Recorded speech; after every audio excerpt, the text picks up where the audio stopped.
Իր երեխան, որը մեծացել էր հարուստի ընտանիքում, սպանում է մյուս տղային։ Հա, սա հաստատ դա է։ Այսօր մեզ սպասում է իսկական կինոգլուխկոտրուկ։ Հետևորդներիցս մեկը ուղարկել է իր մանկության սերիալի մոտավոր սյուժեն։ Եվ մեզ դες հետ սպասում է կռահել նրա անվանումը։ Դե ինչ, գնացինք։ Ձեզ հետ թեյ սուրճը վերցրեք, ընթերցենք։ Լավ, ուրեմն։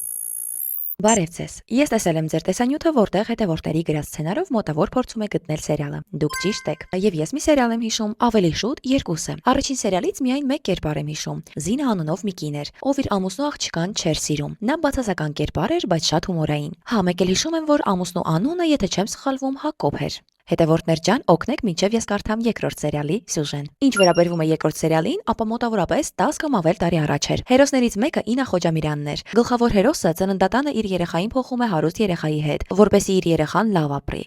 Ես արդեն հասկացա, որ սերիալի մասին է խոսքը, Շանթովա չէ գնացել։ Բայց անվանումը դեռևս չեմ ասի, որովհետև ուզում եմ, որ իմ հետևորդները գրեն այն։ Բայց այնպես էր ստացվել, որ հարուստ երեխային մեծացնելով իր իսկական երեխայից շատ էր նրան սիրել։ Հետո, երբ ճշմարտությունը բացահայտվում է, իր երեխան, որը մեծացել էր հարուստի ընտանիքում, սպանում է մյուս տղային։ Հա, սա հաստատ դա է։ Մայրը ցավից խելը գարվում եւ ընկնում է հոգեբուժարան։ Այս սերիալից հիշում եմ, որ շեշտը դրված էր ավելի շատ հոգեբուժարանի վրա, քան պատմության։ Պատմությունն ավելի շատ կնոջ հիշողություններն են, որոնք նա հոգեբուժարանում դանդաղ սկսում է վերհիշել։ Հա, մեկ էլ հիշում եմ, որ կինը իրականում հիվանդ չէր։ Նրան դիտմամբ էին հոգեբուժարան ուղարկել։ Երկրորդ սերիալը հաստատ համարեք, որ գտնված է, իսկ առաջին սերիալի մասին դեռևս կսպասենք մեկնաբանությունների։ Ինչ որ բան ձեր մտքին եկավ, եթե հա, ապա գրեք մեկնաբանության բաժնում։ Իսկ դες հետ Յանիկան կարող եք թե նամակագրության եւ թե մեկնաբանության բաժնում գրել ձեր մանկության սերիալի, ֆիլմի կամ մուլտֆիլմի մոտավոր սյուժեն։ Բայց կա մի փոքր պայման. պետք է անպայման լինել իմեջի հետևորդը։ Դե ինչ, բայ բայ։